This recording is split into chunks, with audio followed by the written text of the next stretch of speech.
வணக்கம் மக்களே, நீங்கள் நம்ம பார்க்க போகிறது ஆவரேஜ் சம். ஓகேங்களா? கொஸ்டின் மேலே வரைக்கும் படிக்கலாம் பாருங்கள். The average marks in English obtained by 300 students is 45. ஓகேங்களா? இங்கிலீஷில்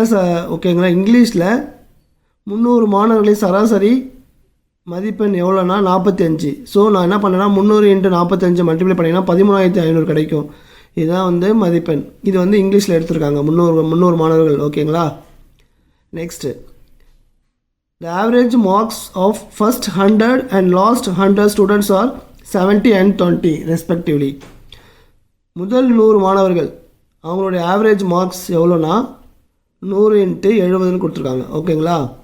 100 பேர் அவங்களோட மார்க்ஸ் எவ்வளோனா 70ன்னு சொல்லியிருக்காங்க. லாஸ்ட்டு 100 பேர் 20ன்னு சொல்லியிருக்காங்க. ஸோ அந்த மல்டிப்ளை பண்ணிவிட்டு 100 × 70 7000. லாஸ்ட் 100 ஸ்டூடெண்ட்ஸ் 100 × 20 2000 வச்சுக்கிறேன். ஓகேங்களா? என்ன கேட்டிருக்காங்கன்னா இந்த average marks of remaining 100 students கேட்டிருக்காங்க. ஸோ மொத்தம் 300 பேர், ஃபஸ்ட்டு 100 லாஸ்ட் 100 தெரியும். மிடில் இருக்கிற அந்த 100 ஸ்டூடெண்ட்ஸோட ஆவரேஜ் மார்க் தான் கேட்குறாங்க. ஓகேங்களா?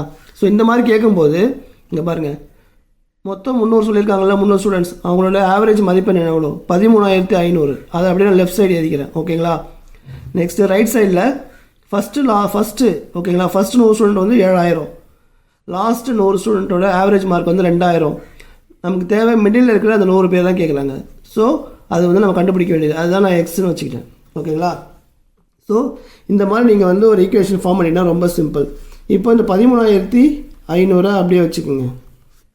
இங்கே பாருங்கள், 7000 + 2000 9000 + x. ஓகேங்களா? இந்த எக்ஸ் இந்த சைடு இருக்கட்டும். இந்த 9000 இங்கே வந்துச்சுன்னா இது மைனஸ் ஆகும். 13,500ல் 9000 மைனஸ் பண்ணிங்கன்னா எவ்வளோ கிடைக்குன்னா 4500. இதுதான் ஓகேங்களா? இதுதான் ரிமைனிங் 100 ஸ்டூடெண்ட்ஸோட 100 மாணவர்களோட மார்க்ஸ். இதுதான் 4500. ஓகேங்களா? ஆனால் கொஸ்டின் என்ன கேட்டிருக்காங்கன்னா ஆவரேஜ் 100 ரிமைனிங் ஸ்டூடெண்ட்ஸ். ஓகேங்களா?